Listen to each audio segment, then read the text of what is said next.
حتیٰ علماء کہتے ہیں کہ جو درود ہے وہ بہر صورت قبول ہوتا ہے۔ اس لیے حضرت عمر رضی اللہ تعالیٰ عنہ فرماتے ہیں کہ دعا کو درود کے ساتھ جوڑ لو، درود تو قبول ہونا ہی ہونا ہے، تمہاری دعا بھی قبول ہو جائے گی، چونکہ اللہ تعالیٰ جل شانہ کی یہ شان نہیں ہے کہ بعض کو قبول کر لے اور بعض کو ترک کر دے۔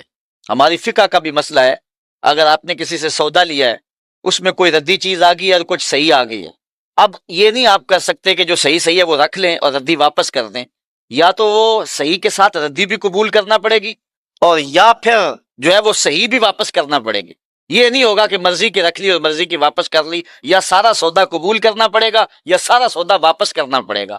تو اللہ تعالیٰ جل شانہ کے حضور جب درود کے ساتھ دعا مانگی جائے تو پھر اللہ تعالیٰ جل شانہ اس دعا کو چھانٹ کے الگ نہیں کرتا کہ میں نے یہ نہیں قبول کرنی، درود کے ساتھ جو مانگی ہوئی دعا ہے اللہ وہ بھی مستجاب فرما لیتا ہے، وہ بھی قبول فرما لیتا ہے۔ درود پاک وہ بابرکت عمل ہے کہ جو اہل ایمان کو تعلیم دیا گیا۔ علماء نے لکھا کہ زندگی میں ایک مرتبہ درود شریف پڑھنا فرض ہے، اور جب حضور علیہ السلام کا نام لیا جائے اس وقت درود پڑھنا واجب ہے۔ اس کے علاوہ بھی وجوب کے اور بہت سارے مقامات علماء نے بیان کیے، اور نمایاں 40 مقامات علماء نے بیان کیے جہاں درود شریف پڑھنا مستحب ہے، لیکن بعض مقامات پہ درود شریف پڑھنا مکروہ بھی ہے، جس طرح باتھ روم اور اس قبیل کے اور مقامات اور جگہیں اور جو ہے وہ احوال ایسے ہیں جہاں درود شریف نہیں پڑھا جائے گا۔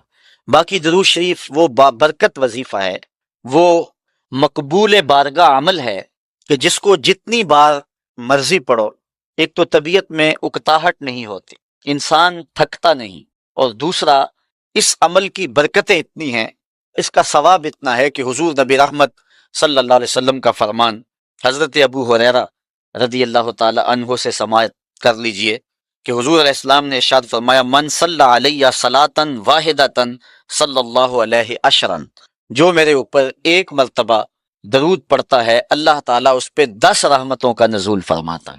یہ اس بابرکت وظیفے کا نتیجہ ہے جو بندہ مومن کو نصیب کر دیا جاتا ہے۔ دوسری روایت حضرت انس بن مالک رضی اللہ تعالی عنہ سے مروی ہے، ان النبی صلی اللہ علیہ وسلم قال من ذکرت عنده فلیصلی علیہ ومن صلی علیہ مرۃ صلی اللہ علیہ بها عشرا۔ حضور نے فرمایا کہ جس شخص کے سامنے میرا ذکر کیا جائے اس کو میرے پہ درود پڑھنا چاہیے، اس لیے کہ جس نے میرے اوپر ایک مرتبہ درود پڑھا اللہ تعالیٰ اس پہ 10 رحمتیں نازل فرماتا ہے۔ علماء نے ایک بڑی خوبصورت بات لکھی، وہ کہتے ہیں کہ اصل درود پڑھ کر کے اپنے لیے رحمتیں طلب کرنا ہوتا ہے رب سے، چونکہ مصطفیٰ کریم علیہ الصلوۃ والسلام ہمارے درود کے محتاج ہے۔ بندہ کہ میں درود پڑھ رہا ہوں، جب ہم نہیں تھے اس وقت بھی مصطفیٰ پہ درود پڑھا جا رہا تھا، جب کائنات کو خلط وجود بھی نہیں دیا گیا تھا مصطفیٰ پہ درود اس وقت بھی پڑھا جا رہا تھا۔ تو یہ ہم اپنی سعادت مندی حاصل کرتے ہیں۔ اس کی مثال یہ ہے کہ جو مانگنے والے ہیں وہ 2 طرح کے ہوتے ہیں۔ سورۃ الفاتحہ کی تفسیر میں نے مختصر بات آپ کے سامنے اس عنوان سے رکھی تھی۔ ایک وہ ہے کہ جو ڈائریکٹ دروازے کو دستک دے کے صاحب خانہ سے مانگتے ہیں، صاحب خانہ اپنی توفیق کے مطابق اس کو دے نہ دے اس کی مرضی۔ اور مانگنے والوں کا ایک اور طریقہ ہوتا ہے کہ وہ مانگتے نہیں، کسی شخص کے دروازے پہ کھڑے ہو کے اس کو دعائیں دینے لگتے ہیں، تیرے بچوں کی خیر، تیرے والدین کی خیر، جہاں دادے پر دادے سے شروع ہوتے ہیں اور نیچے نسل تک آتے ہیں۔ تو وہ جب دعائیں مانگ رہے ہوتے ہیں تیرے خاندان کی، تیری جد کی خیر، تو گھر والا سمجھتا ہے جو ہمیں دعائیں دے رہا ہے اصل خود خالی جھولی لے کر آیا ہے، یہ کچھ مانگنا چاہتا ہے۔ تو کوئی شخص اللہ کی بارگاہ سے مانگنا چاہے، اللہ تو اولاد سے پاک ہے، تو اس کے محبوب کی خیر مانگو، اللہ تعالیٰ ایک بار خیر مانگو گے 10 رحمتیں جھولی میں ڈال دے گا۔ تو یہ مانگنے کا ایک مہذب طریقہ ہے جو اہل ایمان مانگتے ہیں۔ اس لیے اگر سارے وظیفے چھوڑ کے صرف درود پڑھا جائے تو یہ کیسا عمل ہے۔ حضرت ابی بن کعب رضی اللہ تعالیٰ عنہ سے مروی روایت ابھی آ رہی ہے، آپ دیکھیں گے کہ یہ کتنا بابرکت وظیفہ ہے جس کی تعلیم حضور ارشاد فرما رہے ہیں۔ حضور علیہ السلام کا ایک اور فرمان سنیے جس کو امام طبرانی نے اپنی موجم میں روایت کیا ہے۔ حضور نے ارشاد فرمایا من صلی علیہ صلاۃ واحدۃ صلی اللہ علیہ عشرا، جو میرے اوپر ایک مرتبہ درود پڑھتا ہے رب تعالیٰ اس پر 10 رحمتیں نازل کرتا ہے۔ ومن صلی علیہ عشرا صلی اللہ علیہ مئۃ، اور جو میرے اوپر 10 مرتبہ درود پڑھتا ہے اللہ تعالیٰ اس پہ 100 رحمتیں نازل فرماتا ہے۔ ومن صلی علیہ مئۃ کتب اللہ بین عینیہ براۃ من النفاق و براۃ من النار، اور جو شخص میرے اوپر 100 مرتبہ درود پڑھتا ہے اس کی 2 آنکھوں کے درمیان لکھ دیا جاتا ہے یہ بندہ منافق بھی نہیں ہے، دوزخی بھی نہیں ہے، یہ نہ منافق ہے اور نہ دوزخی ہے، نفاق سے اور دوزخ سے بری لکھ دیا جاتا ہے۔ وَأَسْكَنَهُ اللَّهُ يَوْمَ الْقِيَامَةِ مَعَ الشُّهَدَاءِ، اور اللہ تعالیٰ جل شانہ قیامت کے دن جس مرتبے پر شہداء کو ٹھہرائے گا اسی مقام پہ درود پڑھنے والوں کو ٹھہرائے گا۔ یہ ثواب ہے اس شخص کے لیے کہ جو حضور پر کثرت کے ساتھ درود پڑھتا ہے۔ حضرت عبد الرحمن بن عوف رضی اللہ تعالی عنہ سے ایک روایت سنیے، فرماتے ہیں یہ عشرہ مبشرہ سے ہیں، جلیل القدر صحابی ہیں، اور صحابہ میں سب سے زیادہ امیر صحابی بھی یہی ہیں۔ 1,44,000 صحابہ میں سب سے امیر ترین صحابی حضرت عبد الرحمن ابن عوف رضی اللہ تعالی عنہ ہیں۔ آپ فرماتے ہیں کہ خرج رسول اللہ صلی اللہ علیہ وسلم فاتبعته حتى دخل نخلا فسجد فاطال السجود حتى خفت او خشیت ان يكون الله قد توفاه او قبضه۔ کہتے ہیں ایک دن حضور گھر سے باہر تشریف فرما ہوئے، مسجد نبوی سے نکلے تو میں بھی حضور کے پیچھے پیچھے چل پڑا، حضور علیہ الصلوۃ والسلام کے تتبع میں، حضور کی اتباع میں میں بھی حضور کے پیچھے چل پڑا، حتی داخل نخلا، یہاں تک کہ کھجوروں کے ایک باغ میں حضور تشریف فرما ہو گئے، میں بھی اس باغ میں حضور کے پیچھے چلا۔ میں نے کیا دیکھا؟ حضور نے سجدہ فرمایا، فاطال السجود، اور سجدہ اتنا لمبا تھا، حتی خفت او خشیت ان یکون اللہ قد توفی او قبضہ، مجھے ڈر لگا کہ حضور علیہ السلام کا وصال ہو گیا، کہ حضور نے سر انور رکھا سجدے میں پھر اٹھا ہی نہیں رہے تھے، تو میں ڈرا اس بات سے کہ کہیں حضور کا وصال نہ ہو گیا ہو، حضور علیہ السلام اس دار فانی سے کوچ نہ کر گئے ہوں۔ تو کہتے ہیں کہ کالا فجے تو انظر فرفع راسہ، میں دیکھ ہی رہا تھا کہ اچانک حضور نے سر انور اٹھا لیا۔ فقالا مالک یا عبد الرحمن، تو میرا رنگ اڑا ہوا تھا، میری طبیعت کے اوپر ایک عجیب کیفیت تھی، حضور نے سر اٹھایا اور مجھے اس حالت میں دیکھا، کہا کہ اے عبد الرحمن تجھے کیا ہو گیا؟ میں نے کہا فذکرت ذالک لہ، جو مجھے ہوا تھا میں نے وہ بتا دیا، میں تو ڈر گیا تھا، چونکہ صحابہ کی زندگی ہی تو حضور کے نام سے تھی، اور آقا کریم کی زندگی کے ساتھ اور حضور کی حیات کے ساتھ ہی تو وہ جیتے تھے بلکہ اڑتے تھے، اور صحابہ رضوان اللہ علیہ مجمعین کے لیے سب سے مشکل وقت حضور علیہ السلام کی وفات کا وقت تھا، ان سے برداشت نہیں ہوتا تھا۔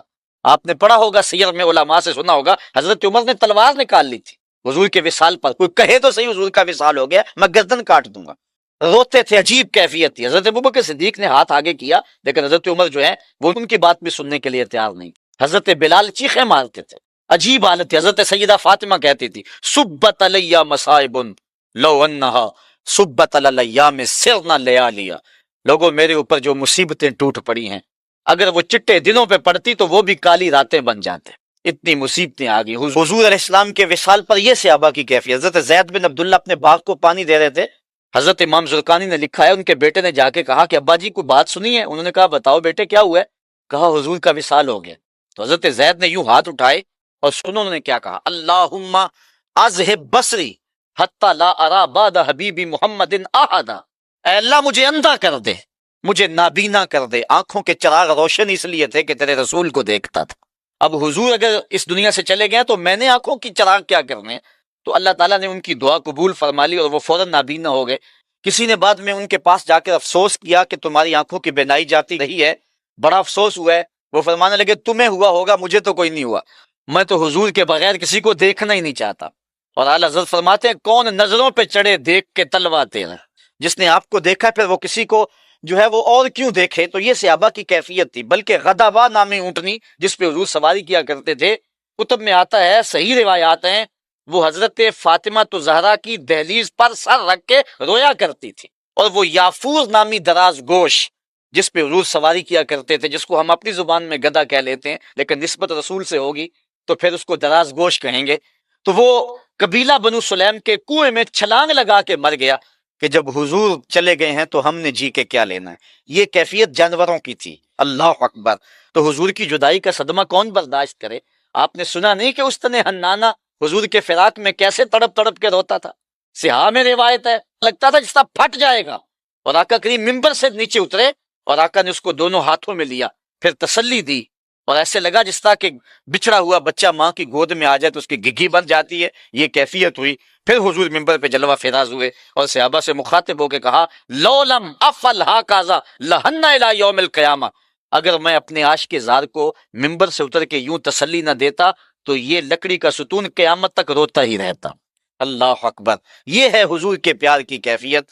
ان کے لیے مشکل مرحلہ تھا، تو حضرت عبد الرحمن ابن عوف رضی اللہ تعالیٰ عنہ کہتے ہیں میں نے جو میرے پہ بیتی تھی نا، جو میری حالت ہوئی تھی، میں نے صاف صاف عرض کی حضور میں تو بہت پریشان ہوا تھا، تو حضور نے فرمایا فقالا ان جبرائیل علیہ السلام قال لی، سنو کہ جبریل امین میرے پاس آئے اور انہوں نے مجھے آ کے کہا الا ابشرک ان اللہ عز وجل یقول، کہ حضور میں آپ کو بشارت نہ دوں کہ رب کیا کہتا ہے؟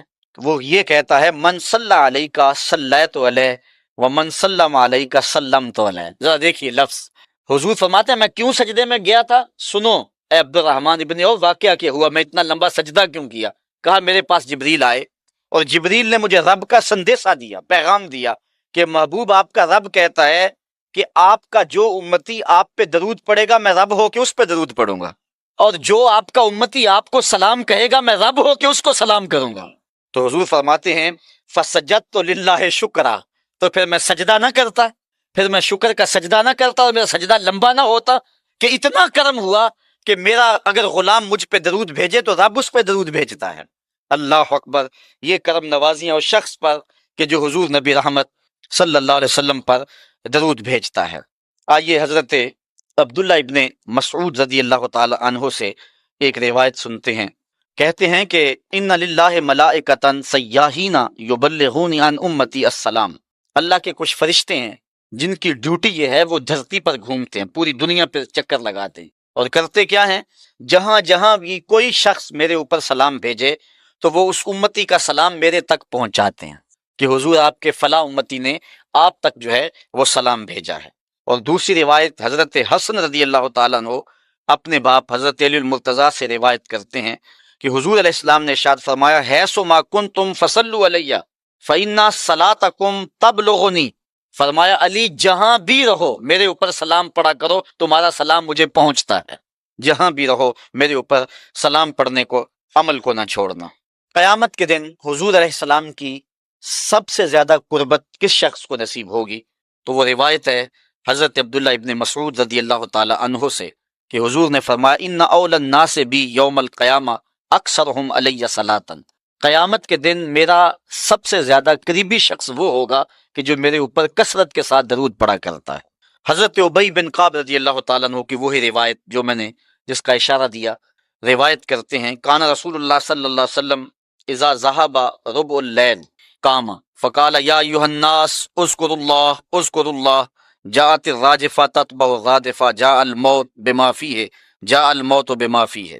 کہتے ہیں کہ حضور علیہ الصلوۃ والسلام جب رات کا چوتھائی حصہ باقی رہ گیا تو آقا کریم علیہ السلام نے لوگوں کو بیدار کیا، لوگوں کو جگایا کہ اٹھو اللہ کا ذکر کرو، قیامت آنے والی ہے، موت آنے والی ہے۔ حضور نے صحابہ کو بیدار کیا۔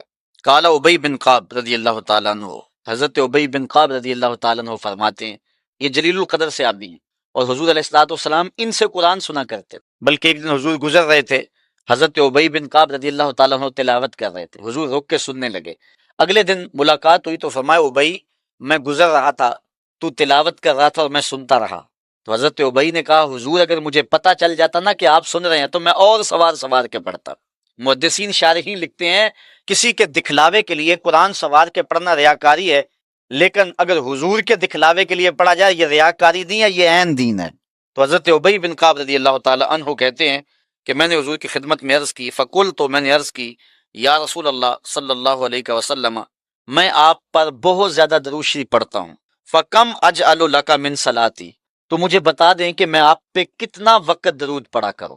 کالا ماشیتا، کہا جتنا تو پڑھ سکتا ہے، جتنا تیرے پاس وقت ہے، جتنی تیری مرضی ہے، میں کوئی مقرر نہیں کرتا۔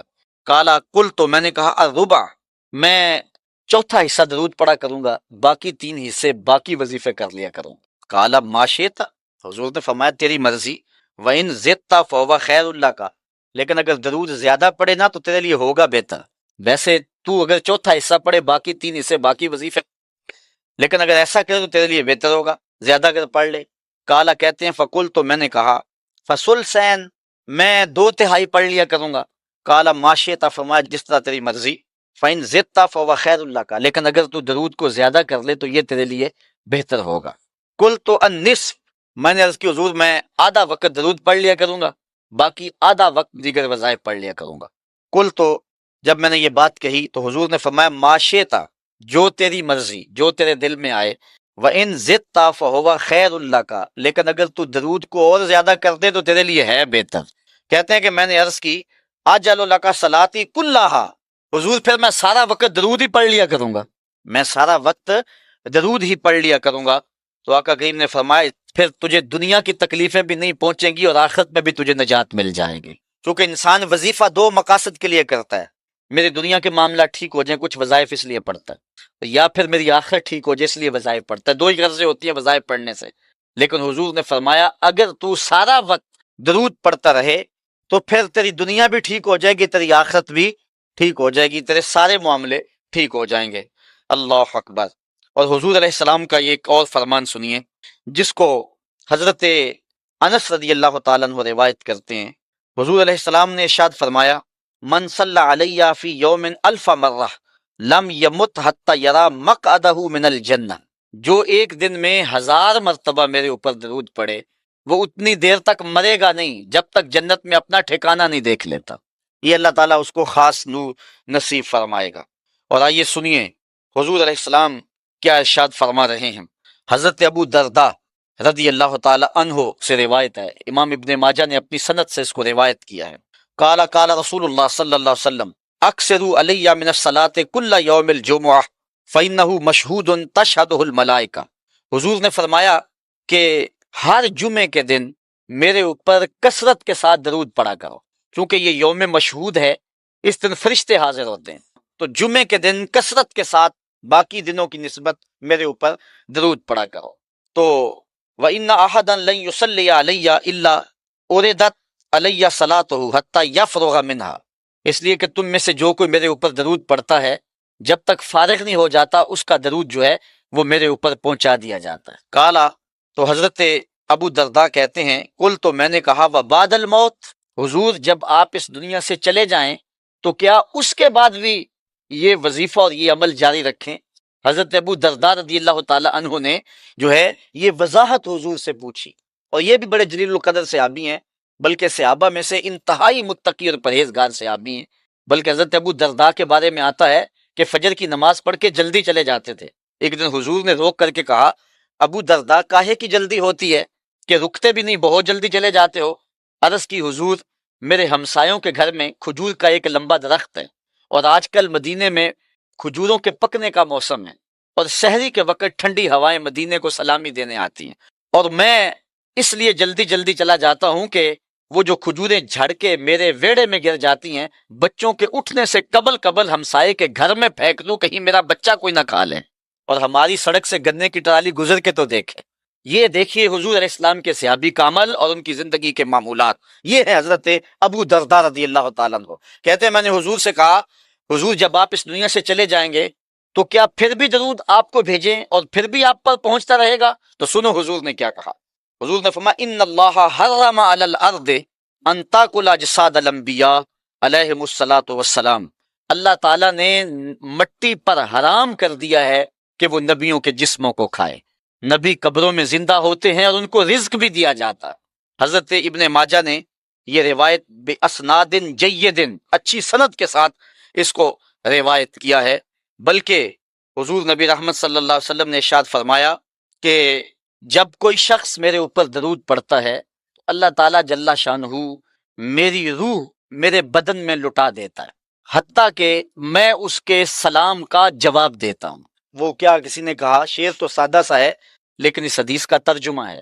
وہ کسی شاعر نے کہا تھا کہ درود پڑھنے سے ثواب ملتا ہے اور سلام پڑھنے سے جواب ملتا ہے. اگر کوئی شخص حضور کی بارگاہ میں سلام پیش کرے تو اس کا جواب ملتا ہے اور اہل حق حضور علیہ الصلوۃ والسلام کی بارگاہ میں اس سلام کو محسوس کرتے ہیں.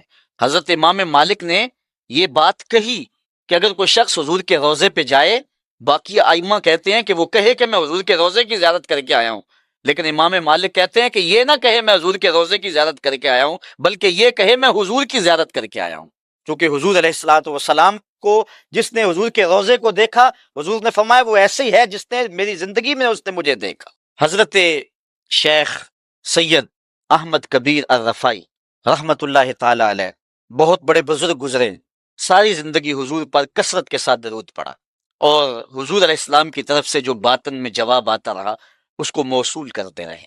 اللہ تعالیٰ جل شانہ نے توفیق دی، پھر دیار نور میں حاضر ہوئے۔ 555 ہجری کا یہ واقعہ ہے۔ اس کو تمام مکاتب فکر کے لوگوں نے سوائے ایک مکتبہ فکر کے اپنی کتابوں میں لکھا ہے۔ تبلیغی جماعت والوں نے اپنے شیخ الحدیث زکریا سہارنپوری نے کتاب الحج میں لکھا ہے، باقی لوگوں نے بھی لکھا ہے، درجنوں تذکرہ نگاروں نے اس واقعہ کو بیان کیا ہے، اور اس کی صحت پر اہل علم کو کوئی اختلاف نہیں ہے۔ 555 ہجری کی بات ہے کہ وہ حضور کے روزے پہ بنفس نفیس حاضر ہوئے، اور حاضر ہو کے انہوں نے جو حضور کی بارگاہ میں عرض کی، چونکہ سید تھے، حضور کی اولاد تھی، کہا کہ حضور ساری زندگی میری روح سلام لے کے آپ کی خدمت میں حاضر ہوتی تھی اور آپ کا روحانی جواب وصول کرتی تھی۔ آج آپ کا بیٹا بنفس نفیس خود حاضر ہو گیا، آج میں روحانی جواب نہیں لوں گا، اور حضور کے روزے کے سامنے کھڑے ہو گئے اور ادب سے سلام پیش کیا۔ پھر کیا ہوا، 70,000 لوگ مسجد نبوی میں موجود تھے جنہوں نے دیکھا حضور نے دست انور روزہ انور سے باہر نکال دیا، اور حضرت شیخ سید رفائی رحمت اللہ تعالی علیہ نے حضور کے دست کرم کا بوسہ لیا۔ حضرت غوث اعظم شیخ عبد القادر جیلانی علیہ رحمہ فرماتے ہیں اتفاق سے اس دن میں بھی موجود تھا، اور کہتے ہیں کہ حضرت امام رفائی کے صدقے سے حضور کے دست اقدس کی زیارت میں نے بھی کر لی۔ اللہ اکبر! یہ حضور علیہ الصلوۃ والسلام کا شفقت فرمانا ہے ان لوگوں پر جو حضور علیہ السلام پر کثرت کے ساتھ درود پڑھتے۔ جن لوگوں نے حضور علیہ السلام کے اوپر درود پڑھنا معمول بنایا ہے، یہ موضوع اپنے دامن میں بڑی وسعت رکھتا ہے، ان پر بڑے بڑے کرم ہوئے۔ آج کا جو عنوان ہے صلو علیہ وآلہ، یہ شیخ سعدی کی مارکۃ الآراء ایک ربائی کا آخری مصرع ہے، اور متواتر صدری روایات کے مطابق حضرت شیخ سعدی شیرازی چونکہ بہت بڑے شاعر تھے اور قادر الکلام شاعر تھے، آج صدیاں گزرنے کے بعد بھی آپ کی گلستہ اور بوستہ اور کریمہ آج بھی اسی طرح مقبول ہے جس طرح صدیوں قبل تھی۔ ورنہ کسی زمانے میں فردوسی کا شاہ نامہ پڑھا جاتا تھا، لیکن آج دنیا کو اور نئی نسل کو فردوسی کے شاہ نامے کا پتہ بھی نہیں ہے۔ لیکن کوئی بھی فارسی مذاق رکھنے والا ہو وہ شیخ سعدی سے ناآشنا نہیں ہو سکتا۔ ان کو جو مقبولیت تامہ ملی ہے، ایسے قادر الکلام شاعر کہ جس عنوان پر بھی آتے حد کرتے چلے جاتے۔ حضرت شیخ سعدی شیرازی اگر حضور کی مدح میں قلم اٹھاتے ہیں تو ان کا اسلوب بڑا خوبصورت ہے۔ کریم السجایا جمیل الشیم نبی البرایا شفیع الامم، زباں تا بود در دہاں جائے گیر ثنائے محمد بود دل پذیر، حبیب خدا اشرف انبیاء۔ اگر لکھتے ہیں تو حد کرتے چلے جاتے ہیں۔ اب انہوں نے حضور کا قصیدہ لکھنا شروع کیا، اور کیا لکھتے ہیں؟ بلغ العلا بکمالہ، اس کا معنی ہے کہ آپ اپنے کمال کی وجہ سے بلندیوں تک پہنچے۔ کشف الدجا بجمالہ، اور آپ کے چراغ حسن نے اندھیروں کو دور کر دیا۔ حسنت جمیع خصالہ، اور آپ کی کی ساری خوبیاں با کمال ہیں۔ ربائی کو ربائی اس لیے کہتے ہیں کہ وہ 4 اشعار پر مشتمل ہوتی ہے۔ اب 3 اشعار کے اندر بھی جو ہے وہ مضمون تھا، وہ مکمل ہو گیا، اور انسان جب مضمون کو مکمل کر لے تو اس وقت پھر نیا جملہ لانا اس کے لیے مسئلہ بن جاتا ہے کہ آگے لکھے تو کیا لکھے، مضمون تو مکمل ہو گیا۔ اب یہاں کیا تھا؟ بلغ العلا بکمالہ کشف الدجا بجمالہ حسنت جمیع۔ اگر اس کا معنی ذہن میں ملحوظ رکھیں تو آگے جو چوتھا جملہ ہے اس پہ آپ کو لطف آئے گا۔ بلغ العلا بکمالہ، وہ اپنے کمال سے، اپنی طاقت پرواز سے، اپنی قوتوں سے، اللہ کی دی ہوئی عطا سے وہاں تک پہنچے جہاں تصور بھی نہیں پہنچ سکتا۔ کشف الدجا بجمالہ، ان کے جمال نے کائنات میں اجالے پھیلا دیے، روشنیاں کر دی، اندھیرے چھٹ گئے۔ پھر آخر میں حسنت جمیع خصالہ، کیا بتائیں، ان کی ہر خوبی، ہر خو و خصلت ہی اچھی ہے۔ اب بات تو مکمل ہو گئی، لیکن ربائی چاہتے تھے۔ شیخ سعدی پریشان ہے، اسی پریشانی میں نیند آ گئی، سوئے تو حضور کا دیدار ہوا۔ فرمایا سعدی آگے کہتے کیوں نہیں ہو، صلو علیہ وآلہ، صلو علیہ وآلہ۔ اور بنتا ہی یہ ہے، میں اصل خود بھی شاعری سے تعلق رکھتا ہوں، کسی زمانے میں کچھ لکھا بھی ہے، لیکن یہاں تھوڑا سا میں آپ کو اپنے ساتھ اس لیے سفر کروا رہا ہوں کہ آپ اقبال کے دیس کے باسی ہیں، اس لیے آپ سے ایسی باتیں میں کر لیتا ہوں، ورنہ بعض کا یہ ایسی باتیں نہیں چھیڑتی، یہ مشکل ہوتی ہیں، لیکن آپ لوگوں کے خمیر اور مزاج کے اندر جو ہے یہ لذت اور یہ چاشنی موجود ہے۔ اب ذرا توجہ کیجئے، بلغ العلا بکمالہ، وہ بلندیوں پر پہنچ گئے، کشف الدجی بجمالہ، اپنے جمال سے اندھیرے چھٹا دیے، دور کر دیے، حسنت جمیع خصالہ، کیا بتائیں ان کی ہر خوبی ہی با کمال ہے۔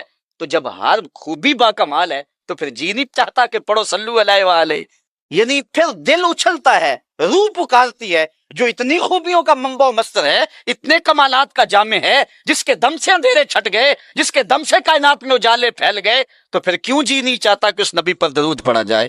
صلو علیہ وآلہ، آؤ اس نبی پہ درود پڑھو، اس نبی پہ سلام پڑھو، اس نبی پہ بھی درود پڑھو، اس کی آل پہ بھی درود پڑھو۔ بلغ العلا بکمالہ، کشف الدجی بجمالہ، حسنت جمیع خصالہ، صلو علیہ وآلہ۔ میں درود شریف کے عنوان سے اپنی گفتگو کو ختم کروں اور امام بوصیری کا ذکر نہ کروں تو یہ ناانصافی ہوگی۔ حضرت امام بوصیری فالج زدہ ہیں، ساری زندگی بادشاہوں کے قصیدے لکھے ہیں، ساری زندگی بادشاہوں کی کہانیاں بیان کی ہیں، ان سے اعزازات پائے ہیں، تکریمات پائی ہیں، لیکن عمر کا آخری حصہ آیا، جسم فالج زدہ ہو گیا، سارے چھوڑ گئے۔ تنہائی، بیماری اور غربت، یہ تین چیزیں اگر اکٹھی ہو جائیں تو ان کو کاٹنا بڑی قیامت ہوتی ہے۔ تنہائی، غربت اور بیماری، یہ تینوں اکٹھی آ گئی حضرت امام بوصیری پہ۔ صحت مند کے سارے گاہک ہوتے ہیں، بیمار پڑ گئے تو کوئی پوچھتا ہی نہیں ہے۔ ایک دن خیال آیا، ساری زندگی شہنشاہوں کے قصیدے لکھے، آج اس کا قصیدہ نہ لکھوں جو کائنات کا دولہ ہے۔ اللہ اکبر، قلم پکڑا، پھر حضور کا قصیدہ لکھا۔ یہ قصیدہ بردہ شریف مکمل کیا۔ رات ہوئی، حضرت امام بوصیری سوئے، آقا کریم علیہ السلام تشریف لائے، اور یہ بات ذہن میں رکھیں، حضور نے ارشاد فرمایا، من رآنی فی المنام فقد رآنی فإن الشیطان لا یتمثل بی۔ یہ ابن ماجہ میں 6 طرق سے روایت مروی ہے، ویسے بخاری دیگر کتابوں میں بھی ہے، لیکن ابن ماجہ حجم کے اعتبار سے چھوٹی کتاب ہے، اس میں بھی 6 مرتبہ یہ روایت ہے، باقیوں میں تو بہت مرتبہ یہ روایت آئی ہے۔ ابن ماجہ میں 6 طرق سے یہ روایت ہے۔ حضور نے فرمایا، جس نے مجھے خواب میں دیکھا اس نے مجھے ہی دیکھا، شیطان خواب میں آ کر بھی میری مثل ہونے کا دعویٰ نہیں کر سکتا۔ اچھا، دوسری بات، جس نے حضور کو دیکھا اس نے حضور کو دیکھا، اور جس نے حضور کو دیکھا حضور اس کے خواب میں قصد، ارادے اور مرضی سے آئے۔ میں کسی کے خواب میں جاؤں، آپ کسی کے خواب میں آئیں، نہ آپ کو پتا ہوتا ہے نہ مجھے پتا ہو، مجلس سجی ہے، میں گفتگو کر رہا ہوں، اٹھ کے آپ چلے جائیں گے، جا کے سو جائیں، میں خواب میں دوبارہ گفتگو کرتا ہوا پایا جاؤں، مجھے آپ اٹھ کے فون کرے، جناب آج خواب میں آئے تھے، تو مجھے تو نہیں پتا ہوگا، یا آپ کو میں دیکھ لوں دوبارہ تو آپ کو علم نہیں ہوگا۔ لیکن حضور جس کے خواب میں جائیں قصد، ارادے اور مرضی سے جاتے ہیں۔ تیسری بات، خواب میں کسی کو کچھ کوئی دے تو وہ محض خواب ہوتا ہے۔ لاٹری نکل آئی، کروڑ پتی بن گیا، صبح اٹھیں گے تو کروڑ پتی ہوں گے یا کنگال ہوں گے؟ وہ کیا کسی نے کہا تھا 100 بار میرے ہاتھوں میں تیرا دامن آیا، جب آنکھ کھلی تو اپنا ہی گرے باندھا۔ کچھ نہیں ہوتا، خواب خواب ہوتا ہے، لیکن حضور کو اگر کوئی خواب میں دیکھے اور حضور کچھ عنایت کریں تو وہ محض خواب نہیں ہوتا۔ حضرت شاہ ولی اللہ محدث دہلوی فرماتے ہیں، میرے والد شاہ عبد الرحیم نے خواب میں انہوں نے حضور کو دیکھا تو آقا کریم علیہ السلام نے اپنے 2 منہ مبارک ان کو عطا کیے۔ کہتے ہیں جب اٹھے تو دیکھا کہ منہ مبارک نہیں تھے، تو پھر ان کی کیفیت وہی ہو گئی اور پھر حضور خواب میں ملے، فرمایا کہ ہم نے تیرے سرہانے کے نیچے رکھ دیے۔ تو کہتے ہیں کہ وہ 2 بال حضرت شاہ ولی اللہ محدث دہلوی فرماتے ہیں ان کی علامت یہ تھی کہ وہ صندوق میں ہم رکھتے تھے، جب اس کو دھوپ میں لے کر نکلتے بدلی سایہ کیا کرتے تھے، اور فرماتے ہیں کہ جب وراثت تقسیم ہوئی تو 1 بال میرے حصے میں آیا، حضور کا منہ انور، حضور کا منہ مبارک۔